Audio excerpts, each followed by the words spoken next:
warahmatullahi wabarakatuh. Selamat pagi sahabat KSPSTK dimanapun berada. Semoga semua dalam keadaan sehat dan semangat tentunya. Alhamdulillah jumpa kembali bersama saya Anissa Nurmalia dalam podcast Bisa Pintar, bicara santai penuh informasi serta viral.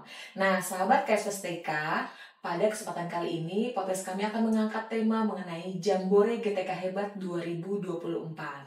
Sahabat KSPSTK, jelang peringatan Hari Guru Nasional, Direktorat Jenderal Guru dan Tenaga Pendidikan memiliki hajat besar yang setiap tahun selalu kami selenggarakan dan ditunggu-tunggu nih oleh para sahabat KSPSTK.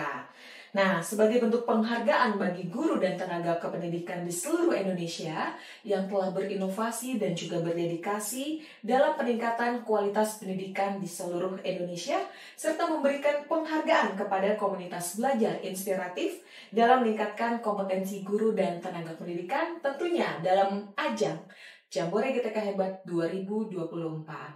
Pastinya sahabat bertanya-tanya, seperti apa sih Jambore GTK Hebat ini? Yuk langsung saja biar nggak makin penasaran. Di studio kami sudah hadir seorang narasumber yang akan mengupas tuntas nih mengenai Jambore GTK Hebat 2024 ini. Siapakah dia? Langsung saja kita sapa Bapak Cepi Triatna, Ketua Tim Penilaian Jambore GTK Hebat 2024. Halo Pak Cepi, Assalamualaikum. Waalaikumsalam warahmatullahi wabarakatuh. Apa kabar Maria? Baik, Alhamdulillah. Wah, saya belum nanya nih sahabat, udah tanya duluan.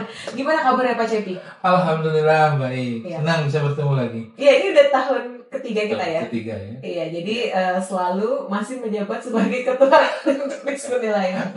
Oke, Pak Cepi, tadi kan saya sudah sedikit spill nih bahwa tahun ini kan ada Jambore GTK Hebat 2024. Nah, kira-kira seperti apa sih Pak Cepi Jambore GTK Hebat ini? Iya. Jadi memang ada evolusi Mbak Lia ya, perubahan atau perkembangan sesuai dengan situasi kondisi. Nah tahun ini istilahnya disebut dengan Jambore GTK Hebat 2024.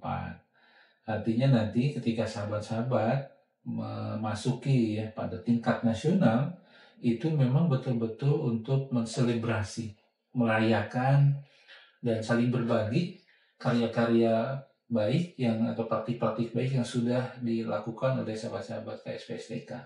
Jadi pada level itu di tingkat nasional betul-betul selebrasi dan saling berbagi, merayakan dan memberikan penghargaan. Oke, berarti karena konsepnya Jambore, tujuan untuk selebrasi dan juga berkolaborasi. Pendaftarannya sama nggak Pak Cepi? Tahun yang lalu nih. Ya. Mungkin beda. Pendaftaran masih sama. Masih sama. Tahun lalu yang dalam arti sama begini. Bahwa pendaftaran itu masih menggunakan aplikasi yang tertuang di dalam website. Websitenya jambore.gtk.kemdikbud.go.id. Masuk ke aplikasi tersebut, tinggal klik nanti login. Nah, loginnya dengan menggunakan akun belajar.id. Oke. Nah, kalau yang nggak punya akun belajar.id gimana? Bisa ikutan nggak? Kalau yang belum punya, ya silakan bikin dulu. Bikin dulu akun belajar.id. Ya, dan bikin akun nggak susah. Oh, nggak susah Pak. Ya, di website akun belajar.id tinggal masuk saja lalu daftar. Nah, bagaimana kalau ya sahabat KSPSTK sampai saat ini belum punya akun belajar.id?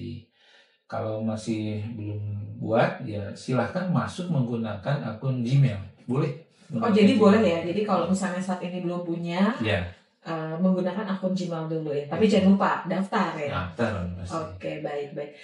Berarti pendaftaran melalui aplikasi yang ada di dalam website tentunya ya Pak Cepi. Nah, terus apakah diawali dari penilaian di unsur BBGP dan BGP dulu atau gimana Pak Cepi? Nah, Jambore ini memang untuk tahun 2024 penilaian seluruhnya ada di BGP dan BBGP. Oke. Jadi pada level nasional itu betul-betul yang memang itu yang sudah akan diberikan penghargaan saja, diberikan penghargaan dan berbagi ya praktik-praktik baik secara nasional. Artinya kita ingin manfaat yang lebih besar dari praktik baik yang sudah dilakukan oleh sahabat KSPSTK di masing-masing perannya.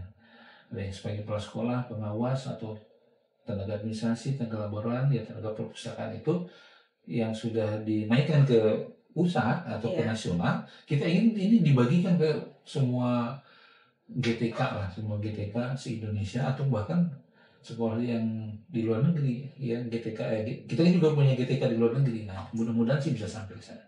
Oh, itu mereka di luar negeri bisa ikut juga Pak Cepi? Bisa. Oh, bisa. Bisa. Oke. Jadi yang penting ikut aja, masuk aja ke link ke website itu, masukkan akunnya masing-masing, lalu tinggal ikuti aja prosedurnya. Oke, baik. Pak Cepi, kalau tadi sudah cara mendaftar ya, kategorinya nih Pak Cepi. Saya dengar kan tahun ini ada yang berbeda nih untuk pengkategoriannya. Ya. Nah, kira-kira boleh nggak nih diinfokan kategori apa aja sih Pak Cepi di Jambore GTK Hebat? Ya, nah, Balia, jadi ada yang menarik tuh, di tahun kemarin tidak ada, di tahun ini ada. Nah, lalu di tahun kemarin ada dedikatif, ini dikembangkan di tahun ini sebagai evaluasi ya, dan hasil evaluasi tahun kemarin. Jadi GTK pertama GTK inovatif, yang kedua GTK dedikatif, yang ketiga adalah komunitas belajar inspiratif. Ini yang 1-2 tahun kemarin ada, tapi ada perkembangan di yang dedikatif. Yang di GTK inovatif itu adalah sahabat KSSTK yang melaksanakan tugas peran masing-masing dalam implementasikan kurikulum merdeka. Di situ ada pelaksanaan tugas, melakukan pemecahan masalah. Tentu pemecahan masalah itu bisa jadi ada inovasinya atau hal-hal yang disebutnya upaya pemecahan masalah. Ada hasilnya, bahkan kalau ada yang sudah dampak, masukkan dampaknya. Nah, ini pada kategori GTK inovatif. Sedangkan pada kategori GTK dedikatif yang tahun kemarin dibatasi hanya 3T. Artinya GTK-nya ada di wilayah 3T. Nah, tahun ini silahkan semua GTK yang memiliki karakteristik yang sama dari sisi kesulitan. Apakah dia terpencilnya, apakah dia terluarnya, apakah karena dia kategori sulit ya untuk bisa melaksanakan tugas secara reguler. Nah, ini bisa masuk kepada kategori yang kedua, GTK dedikatif. Jadi yang menjadi batasannya di situ ada tantangan yang mesti tercurahkan atau mesti dialami oleh GTK ketika melaksanakan tugasnya. Sedangkan yang ketiga, Kombel, nah itu kategori baru Mbak ya. Kategori baru yang komunitas belajar ini ya? Betul, baru tahun ini saja. Tahun kemarin kita belum melakukan ini. Nah, ini seiring dengan tumbuh kembangnya praktik-praktik komunitas belajar di sekolah-sekolah kita ya. Kita ingin memberikan penghargaan, memberikan apresiasi supaya menjadi lebih menguat, lebih bisa tersebarkan praktik-praktik baiknya. Jadi komunitas belajar itu adalah komunitas. Komunitas itu berarti kumpulan orang-orang. Di situ ada guru, ada kepala sekolah, ada guru-guru, ada kepala sekolah di dalam satu sekolah. Jadi kenyataannya memang kalau kita lihat ada juga yang sekarang di lapangan itu di sekolah, ada juga antar sekolah, ada juga lintas kecamatan, lintas kabupaten, bahkan lintas provinsi. Tetapi yang kita ingin coba stimulasi untuk tahun ini adalah khusus Kombel sekolah. Nah, ini komunitas yang berupaya untuk meningkatkan kemampuan guru-guru supaya ketika mengimplementasikan kurikulum merdeka atau merdeka belajar ini mereka terdukung dengan komunitas ini. Yang kedua, mereka komunitas ini komunitas yang ingin bekerja sama untuk memberikan dukungan yang lebih baik bagi layanan di sekolah. Nah, ini bisa saja kerjasamanya dengan perorangan, konselor kah, psikolog kah, atau dengan organisasi semisal ada di situ puskesmas, ada perguruan tinggi yang terdekat, boleh itu kerjasama supaya membantu bagaimana peningkatan mutu layanan. Atau yang ketiga, memang komunitas yang berusaha untuk memecahkan masalah. Jadi masalah-masalah yang dihadapi itu dipecahkan bersama sehingga guru-guru itu merasa dia memiliki dukungan, dalam arti ada komunitas yang membantu memecahkan masalah secara bersama. Nah, ini diharapkan kita stimulasi jadi sebuah karya baik, praktik baik, dimasukkan dalam portofolio, dan itulah yang akan kita jadikan sebagai bahan untuk penilaian. Oke, luar biasa ya. Berarti ini menarik nih Pak Cepi. Tadi dari beberapa kategori yang Pak Cepi sudah jelaskan ya. Tadi saya agak, kalau mungkin komunitas belajar itu satu hal yang baru tadi juga Pak Cepi sudah jelaskan. Itu terdiri dari berapa orang Pak? Nah, komunitas belajar ini sebenarnya tidak dibatasi jumlah, tergantung di sekolah. Misalkan guru SD, di sekolah SD ya, bisa jadi gurunya ada yang 5 orang, ada yang 6 orang, ada yang belasan. Tidak dibatasi. Pokoknya guru yang ada di sekolah tersebut. Nah, bagaimana kalau di tingkat SMP, SMA, SMK kan lebih banyak ya, Iya. disitulah. Jadi tidak dibatasi jumlah. Bagaimana kalau hanya 3 orang, ya. Namanya komunitas baru-baru dibangun bertiga orang, berkelompok, sering berbicara, berdiskusi, membahas mengenai permasalahan siswa, bagaimana cara meningkatkan kemampuan gurunya, atau mau kerjasama dengan lain. Itu udah masuk dalam komunitas belajar. Oke. Nah, concern saya juga ada satu lagi nih. Tadi kan kategori dedikatif yang tahun ini juga kayaknya unik nih ya. Selain tadi Kombel. Pak Cepi sampaikan bahwa dedikatif yang tahun ini bukan berarti hanya berada di wilayah 3T ya. Tapi juga mereka yang memiliki wilayahnya mapan, tapi mungkin untuk proses pembelajarannya itu membutuhkan effort yang luar biasa gitu. Nah, apakah seumpama saya tinggal di daerahnya bukan 3T, terus untuk saya berproses untuk mengajar dan lain sebagainya itu sangat sulit, ataupun saya tidak mempunyai media yang pas gitu, itu saya jadi masuk kategori dedikatif Pak atau gimana? Nah, itu jadi sahabat KSPSTK nanti boleh memilih ya pada kabupaten, kota, provinsi yang memang tidak masuk sebagai kategori 3T, tetapi menunjukkan saya mengalami tantangan yang luar biasa.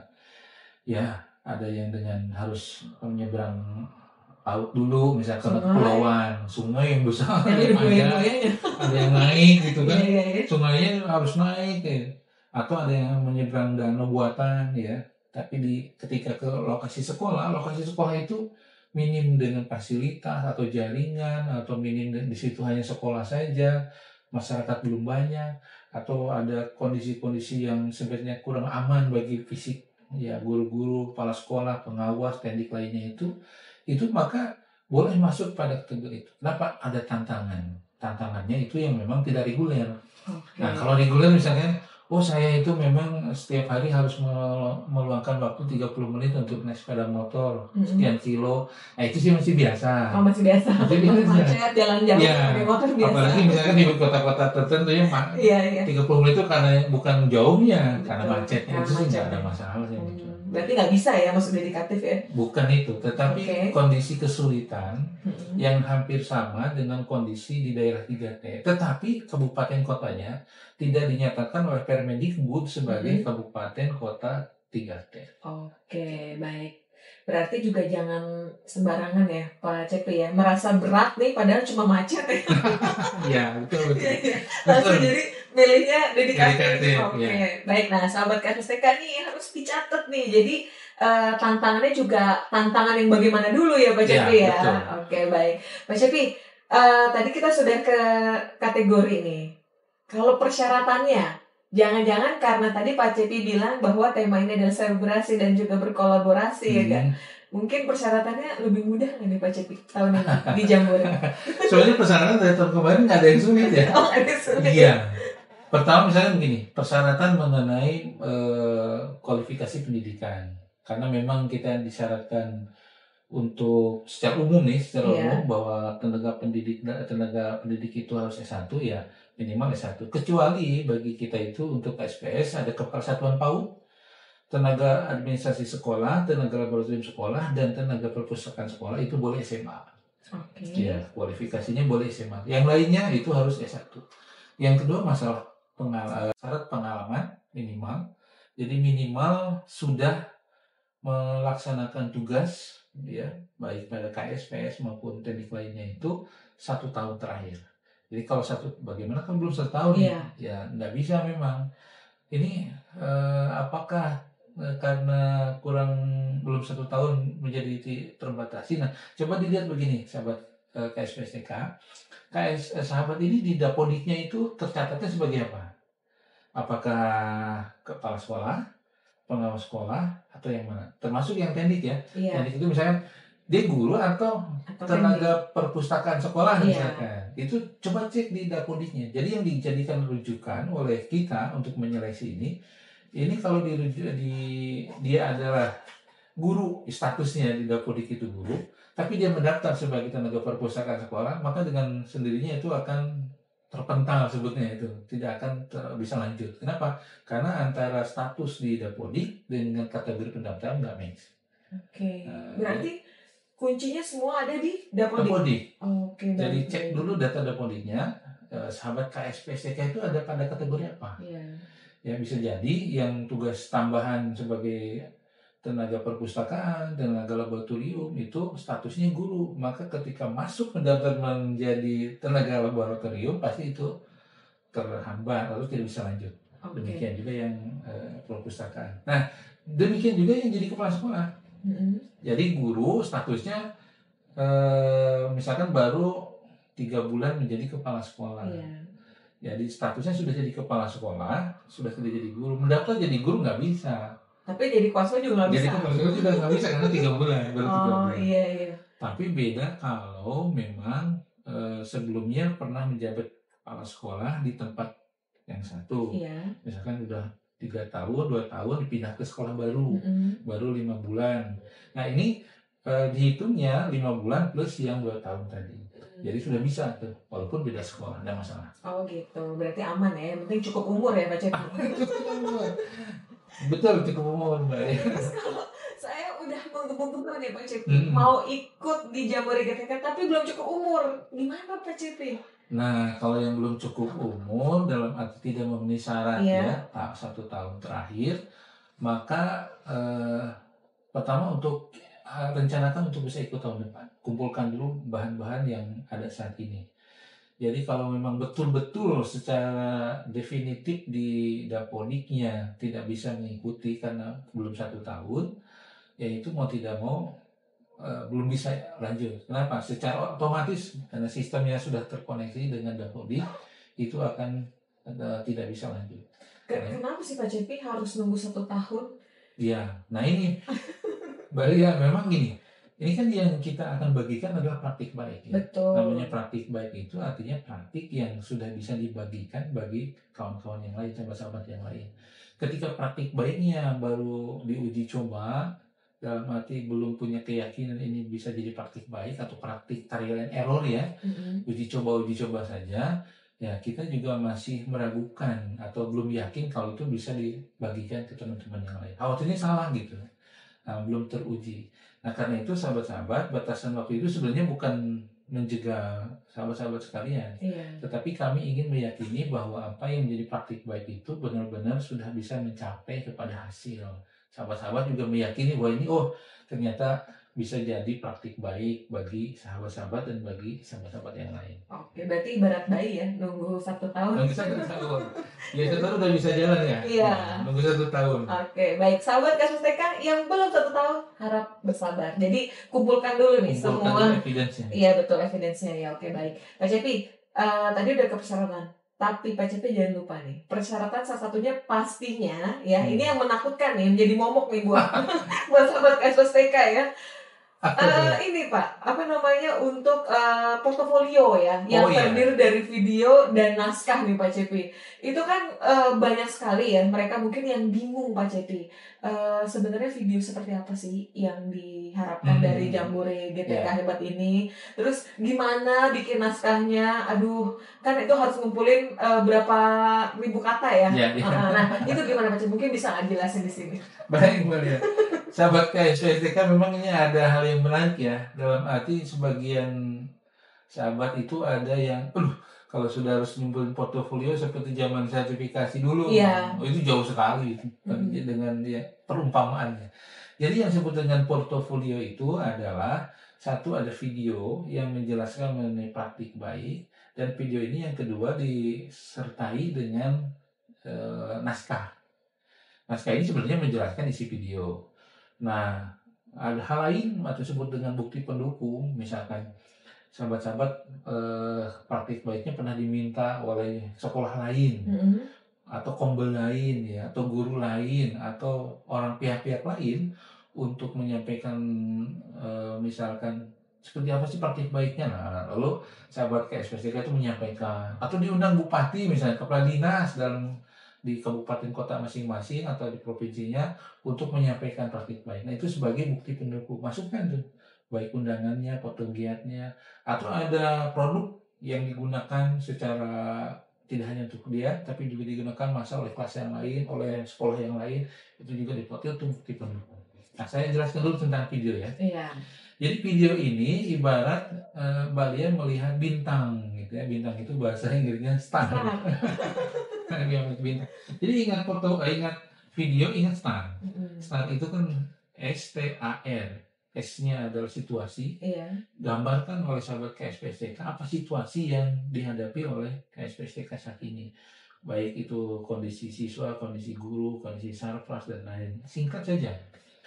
Lalu yang kedua, ST, tantangan. Tantangannya itu adalah kondisi yang menunjukkan bisa jadi ini menghambat. Dalam arti tujuan tidak bisa tercapai atau kurikulum merdeka tidak bisa tercapai karena ada kondisi-kondisi tertentu ya. Bisa jadi pada dirinya, bisa jadi pada sekolahnya, bisa jadi pada orang tua, bisa jadi pada budaya dan segala macam. Tergantung. Yang nyata ini betul-betul yang nyata. Ini yang T. Yang kedua, yang ketiga adalah A, aksi. Nah, aksi itu apa? Aksi itu adalah tindakan yang dilakukan oleh oleh sahabat KSPSTK untuk memecahkan masalah itu. Ya tentu mulai dari persiapan, pelaksanaan sampai kepada prosesnya seperti apa sih. Nah, yang terakhir adalah refleksi. Refleksi itu adalah apa hasil dan dampak yang dicapai oleh sahabat KSPSTK. Jadi ini masalahnya, ini situasinya, ada masalahnya, lalu dibuatlah tindakan atau semacam program untuk mencapai pemecahan masalah, lalu ada hasil dan dampak. Itu start. Nah, ini yang divideokan, Tapi memang kalau sahabat-sahabat berpikirnya, wah, yang sudah kita lakukan tidak ada videonya. Betul. Nah, itu yang jadi masalah juga Pak Cepi. Mau dibikin video, konsep udah dapat nih. Ingat star ya, sahabat KSPSTK. Terus tiba-tiba, ya kemarin nggak ada videonya, adanya cuma foto-foto doang. Gimana? Bisa nggak? Bisa, gitu. Bisa. Sangat bisa. Oke. Jadi sahabat-sahabat KSPSTK, isi video itu apa sih? Apakah video dari awal sampai akhir? Tentu kalau yang begitu sangat ideal, tapi kita juga berpikir itu mungkin nggak sih? Kayaknya sangat sulit.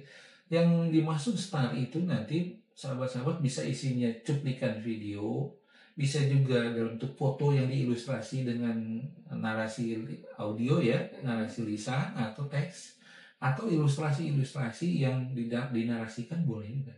Kenapa? Karena tidak semua kejadian yang lampau itu direkam kan, tidak semua itu, dan itu sudah bisa dipastikan tidak semua KSPS TK itu memvideokan. Nah, dijahit ya, dari diilustrasikan atau dibentuk narasi eksplorasi, ini loh yang situasinya seperti ini, lalu tantangannya seperti ini, aksi yang sudah dilakukan itu seperti ini hasil dan dampaknya. Oke, jadi sebenarnya juri itu lihat alurnya ya Pak ya? Iya. Jadi kalau alurnya bagus, urut ya, dan ya jelas lah, real ya, nggak bukan main-main. Berarti kalau tadi Pak Cepi sampaikan, ini bukan, kalau nggak ada video bisa dari bukti-bukti foto. Terus kalau foto juga nggak ada, bisa juga dinarasikan ya. Betul. Itu bisa Pak pakai tulisan boleh? Itu sangat bisa. Jadi video itu memang menjelaskan star aja, yang pokok menjelaskan star, bentuknya boleh gambar yang diberi penjelasan, boleh juga video, bahkan biasanya juga teks. Yang penting betul-betul bisa menggambarkan starnya. Oke, good. Nah, ini udah makin jelas nih sahabat KSPSTK ya. Video ingat konsep star. Kalau naskah, naskah ini PR juga ya. Jadi naskah itu merupakan penjelasan isi video. Oh, isi videonya. Iya, naskah itu tetap menggunakan prinsip star. Nah, jadi memang naskah untuk video dulu. Video itu dibatasi sama KSPSTK ya, dari sisi durasi itu 5 menit minimal dan maksimal 10 menit untuk dedikatif dan inovatif. Sedangkan untuk kombel, nah maksimalnya 5 menit kalau kombel. Oh, kombel beda? Beda dari sisi durasi. Kenapa Pak? Nah, kombel ini memang yang dilihat substansinya agak beda. Nah, kalau tadi ini star, ya, kalau di kombel bukan bagian starnya, tetapi apa yang dibicarakan ketika komunitas itu berkumpul dalam sebuah komunitas. Jadi mulai mengidentifikasi permasalahan yang dihadapi. Nah, itu ada cuplikan, bisa foto, bisa ilustrasi. Ketika proses pemecahannya gimana, siapa aja yang terlibat, ataukah hanya satu guru saja yang terus ngomong, yang lain enggak gitu. Itu menunjukkan proses. Lalu bagaimana rencana untuk pemecahan masalahnya. Nah, jadi ini rangkaian-rangkaian ini nanti dibuat dalam waktu singkat maksimal ya. Sekali lagi untuk combine maksimal 5 menit. Maksimal 5 menit ya. Iya, Tapi iya. kalau yang lain 5 sampai 10 menit. 5 menit Oke, minimal, 10 menit maksimal. Baik. Terus kalau tadi Pak naskahnya? Oh iya, lupa lagi naskah. Naskah itu menjelaskan konsep video, Iya. sama juga start, jumlah kata antara 1.500 sampai 2.000 kata. Dibatasi di situ. Kalau menggunakan laptop nggak masalah ya, gampang, Ctrl A nanti kelihatan berapa jumlah kata. Kalau sulit ya antara 6 sampai 8 halaman. Jadi itu melihatnya kalau dari kata dengan dilihat berapa kata, kalau dengan halaman berapa halaman. Spasinya 1,5 spasi ya.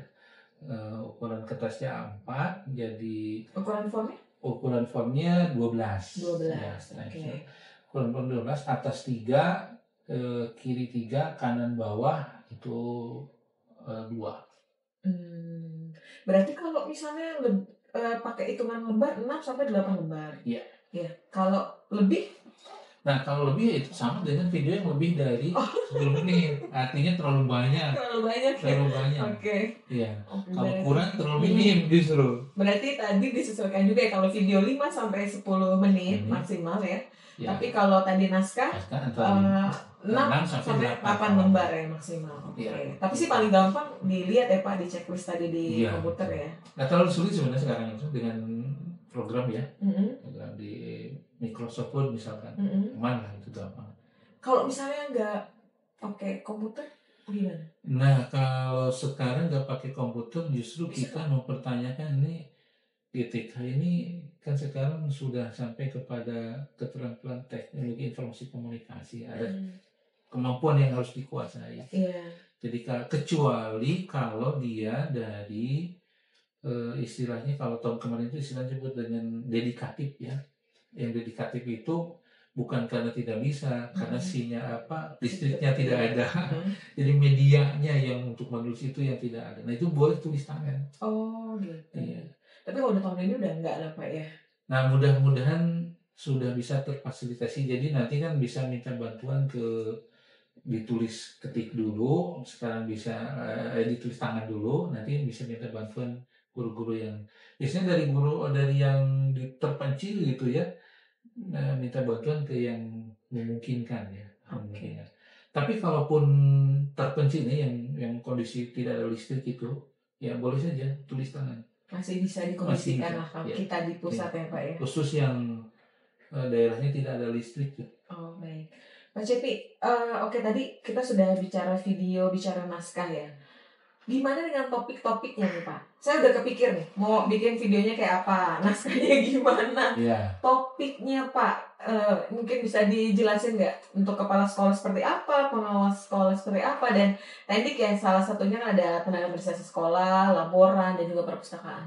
Ya, topik ini diperbanyak memang untuk mengakomodasi semua pengalaman yang dimiliki oleh KSPSTK ya. Jadi sahabat-sahabat jangan terlalu negatif berpikirnya. Wah, saya masuk enggak ya pengalaman saya? Coba dilihat ya. Untuk kepala sekolah ada 5 topik, pengawas ada 2, untuk tenaga administrasi, tenaga perpustakaan, tenaga laboratorium itu ada masing-masing 4. Nah, untuk kepala sekolah itu pertama kepemimpinan pembelajaran. Itu kan tugas kepala sekolah memimpin sekolah, tapi di sini dengan kepemimpinan pembelajaran. Yang kedua, perencanaan berbasis data, itu juga sudah dilakukan setiap tahun ketika menyusun rencana dan anggaran sekolah. Yang ketiga, prestasi sekolah, artinya capaian yang dicapai oleh sekolah. Yang keempat, mengenai pendampingan dan pembinaan pembelajaran dari kepala sekolah kepada guru-gurunya. Lalu yang terakhir, yang kelima, pengibasan praktik baik, implementasi kurikulum merdeka dari kepala sekolah ke sekolah yang lain. Nah, itu bisa lintas sekolah dalam satu kecamatan, satu kabupaten kota, satu provinsi, atau lintas provinsi, silakan. Nah, itu terkait dengan kepala sekolah. Jadi semua kegiatan kepala sekolah bisa masuk praktik baiknya. Karena sebenarnya itu hal-hal yang sudah dilakukan tiap hari oleh kepala sekolah. Hal yang memang keseharian ya. Betul. Nah, untuk pengawas ada 2. topiknya. Itu pertama, pengimbasan praktik baik implementasi kurikulum merdeka, karena pengawas itu sebagai pendamping ya, dan juga membina eh, di lingkungan sekolah, di sekolah binaannya itu, maka pengimbasan praktik baik ini menjadi salah satu yang kita ingin stimulasi. Yang kedua mengenai pendampingannya sendiri, pendampingan dan pembinaan pembelajaran di sekolah binaan. Itu ada model tertentu, inovasi tertentu, atau ada masalah yang dipecahkan, itu silahkan nanti dimasukkan ke situ. Untuk tenaga administrasi sekolah, ya ada 4 nih. Ini hampir sama nanti dengan tenaga administrasi sekolah, perpustakaan, dan laboratoriumnya. Tertentu ini ya, tipenya, tipe topik itu. Pertama, melaksanakan penata laksanaan kantor, karena tugas TAS itu melaksanakan tata laksana kantor. Yang kedua, mengenai inovasi layanan, jika melakukan inovasi. Yang ketiga, prestasi layanan yang dicapai. Yang keempat, kompetensi layanan. Jadi 4 hal ini menjadi topik TAS. Topik untuk perpustakaan, tenaga perpustakaan dan tenaga laboratorium hampir sama. Satu tentang penata laksanaan atau pengelolaan ya, kalau bahasa pengelolaan, lalu prestasi pelaksanaan pengelolaan perpustakaan, pengelolaan laboratorium. Lalu terkait dengan prestasi yang dicapai. Lalu terkait dengan kompetensi. Terkait dengan kompetensi yang sebagai kepala tenaga laboratorium atau sebagai tenaga perpustakaan. Nah, itu semuanya ingin melihat sejauh mana. Apakah saya hanya baru melakukan tata laksana pengelolaan? Boleh. Tapi saya sudah bisa melakukan pemecahan masalah? Boleh. Saya sudah berprestasi? Boleh. Pemecahan masalah inovasi ya. Iya. Saya sudah melakukan pengembangan kemampuan, atau saya masih mengalami masalah pengembangan kemampuan bidang ini, lalu saya lakukan pengembangan kemampuan saya. Nah, itu boleh. Jadi 4 hal ini silahkan untuk tema TAS, laboran, dan perpustakaan. Berarti dari izin Pak, dari 4 itu pilih salah satu? Pilih salah satu. Yang nggak semuanya kan? Wah, kalau semua terlalu repot. Walaupun bisa jadi praktiknya banyak ya, praktiknya banyak. Tapi cukup satu saja. Cukup satu saja. Begitupun juga dengan kepala sekolah dan juga pengawas sekolah. Iya, sama. Oke, mungkin tadi dikatakan mudah karena itu berdasarkan pengalaman mereka sendiri ya. Nah, itu betul. Jadi mudah itu apa yang ditulis, divideokan menjadi praktik baik itu hal yang sehari-hari dilakukan oleh sahabat-sahabat KSPSTK. Oke, baik Pak. Sebenarnya kita udah dapat topik yang mau kita buat ya. Tadi juga kan udah ada juga bahwa pakailah konsep STAR ya, jadi biar lebih mudah. Sebenarnya bikin video dulu apa naskahnya dulu sih Pak? Ini tergantung nih sahabat-sahabat KSPSTK ya. Jadi dalam penilaian tidak ada ini mana duluannya. Iya. Yang dinilai adalah bahwa video itu menggambarkan start, lalu naskah menggambarkan juga start atau menggambarkan isi videonya. Emang ada yang nggak nyambung? Itu seringkali, bukan seringkali, pengalamannya tahun-tahun yang sebelumnya, tahun kemarin atau tahun kebelakang itu, video dengan naskah nggak nyambung. Iya. Padahal sebenarnya kita meminta naskah itu untuk melihat apakah praktik baik itu betul-betul dialami, betul-betul bisa memecahkan masalah yang dihadapi, atau sebuah inovasi kalau itu inovasi, atau memang itu sudah didefinisikan kepada yang lain kalau itu sudah didefinisikan. Nah, ini gambarnya seperti apa, lalu penjelasannya seperti apa, atau uraiannya seperti apa. Berarti sebenarnya kurang lebih ini videonya, buktinya di video, tapi terus penjelasannya di dalam naskah. Iya, gitu. betul. Jadi harus selaras. Selaras. Oh begitu sahabat KSPSTK ya. Jadi jangan sampai nggak nyambung nih antara video sama naskah. Jadi dipikir-pikir dulu ya. Oke, baik Pak Cepi, ini luar biasa sekali ya penjelasannya, sudah sangat detail nih. Tapi Pak Cepi nih, ada lagi nih ya. Betul. Kenapa Pak Cepi, kalau saya lihat nih, mereka sudah mendaftar, tapi mereka belum submit. Menurut pandangan Pak Cepi, apa yang membuat mereka tuh nggak percaya diri untuk submit? Sedangkan ini kan waktu berjalan terus ya. Iya. Gimana tuh Pak? Jadi waktu sudah mendekati akhir ya, per hari ini itu mendekati akhir. Maka sahabat KSPSTK, saya meyakini Mbak Lia, jadi sahabat-sahabat ini sebenarnya sedang menyelesaikan naskah atau portofolio. Sebagian lagi sedang sudah mengupload mengupload portofolionya, tapi belum submit nih.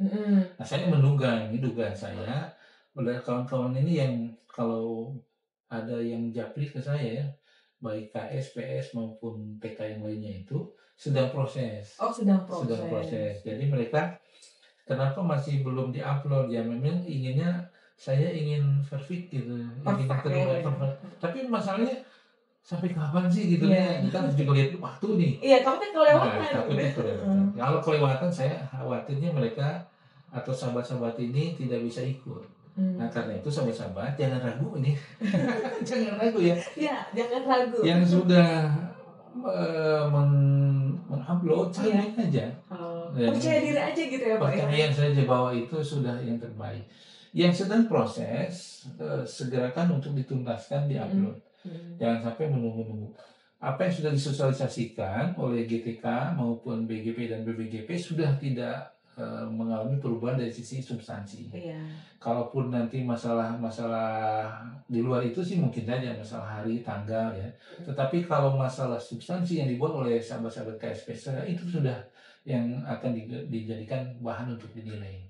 Jadi jangan ragu ya, pokoknya yang sudah masuk nih belum tinggal submit aja. Oke, jadi jangan ragu ya, seperti tadi Pak Cepi sampaikan, sahabat KSPSTK langsung aja submit, nggak usah, karena itu adalah pengalaman dari sahabat KSPSTK semua ya. Pak Cepi, ini bicara submit nih Pak Cepi. Tadi kan memang sudah dijelaskan ya bahwa mendaftar itu kan melalui website ya. Nah, untuk Kombel sendiri, karena kan ini kan baru ya, itu sama atau enggak untuk proses daftarnya? Daftarnya ya. Nah, sahabat KSPSTK, jadi Kombel ini merupakan kategori baru yang memang kita melihat sebuah kebutuhan. Pertama, ketika sahabat KSPSTK masuk mendaftar untuk Kombel, kami akan antarkan atau hubungkan untuk mengisi refleksi terlebih dahulu. Refleksi itu maksudnya gini, kita ingin tahu sejauh mana kegiatan-kegiatan yang terjadi atau dilakukan oleh sahabat-sahabat KSPSTK di dalam Kombel. Kita kan nggak tahu nih. Nah, ketika ada yang mendaftar, kita ingin tahu, maka kita tanya beberapa item, nanti sahabat KSPSTK ya tinggal klik saja jawabannya, diklik aja sebenarnya itu. Selesai dari situ, lalu nanti dimasukkan untuk mengisi portofolionya ya. Portofolionya tinggal diisikan sebelum submit. Nah, sahabat KSPSTK diminta untuk mengisi satu instrumen lagi. Masih di link yang sama, masih di dalam website yang sama dan di aplikasi yang sama ya. Oke. Itu tinggal tidak banyak ya, ngisi dan itu pun tinggal klik saja jawabannya, itu klik selesai baru submit. Bedanya hanya mengisi refleksi aja. Berarti mereka tidak bisa lanjut mendaftar kalau belum mengisi refleksi. Untuk Kombel ya. Tapi kalau untuk kategori yang lain tetap sama ya, seperti tahun yang lalu. Iya, masih sama dengan tahun yang lalu ya, kategori dedikatif dan inovatif. Oke, baik Pak Cepi. Di akhir nih Pak Cepi. Ada mungkin pesan khususnya nih Pak Cepi untuk para sahabat KSPSTK ya, yang mungkin belum daftar atau sudah daftar belum submit, atau masih berpikir nih topik-topik apa yang mau mereka pilih ya, atau saya masuk di kategori yang mana gitu. Mungkin ada sedikit closing statement Pak Cepi. Silakan. Baik ya, sahabat KSPSTK yang berbahagia. Hal terbaik bagi seorang pendidik, bagi insan pendidik adalah bisa berbagi apa karya yang sudah dilakukan. Dengan harapan karya ini bisa memotivasi atau secara umum bisa bermanfaat bagi GTK yang lainnya. Karena itu jangan ragu-ragu untuk bisa mengikuti Jambore GTK Hebat 2024 sebagai bagian dari kita untuk menjadi orang-orang yang terbaik sebagai insan pendidik yang selalu bermanfaat bagi GTK yang lainnya. Jadi jangan lupa terus berjaya, terus berkarya, dan terus bermanfaat. Iya, oke. Luar biasa nih Pak Cepi untuk closing statement ya, sahabat KSPSTK ya. Oke, baik Pak Cepi, terima kasih banyak ya untuk perkenan hadirnya di studio kami ya. Jangan bosan-bosan ya nanti. Ini senang menjadi tamu kehormatan untuk penjelasan pada selebrasi ataupun setiap event yang diadakan oleh Ditjen GTK khususnya untuk perayaan Hari Guru Nasional. Ya, oke, terima kasih banyak Pak Cepi. Sehat-sehat selalu dan salam untuk keluarga. Oke, sahabat KSPSTK dimanapun berada, alhamdulillah ya, nggak terasa tadi kita sudah banyak penjelasan terkait Jambore GTK Hebat 2024. Jadi, sahabat KSPSTK, tunggu apa lagi? Ayo segera mendaftar, dan bagi yang belum submit, silakan submit karena waktu ini berjalan terus sahabat KSPSTK, dan kami di sini menanti kedatangan sahabat KSPSTK di puncak perayaan Hari Guru Nasional 2024. Tetap semangat, tetap sehat, dan selalu bahagia. Sampai jumpa.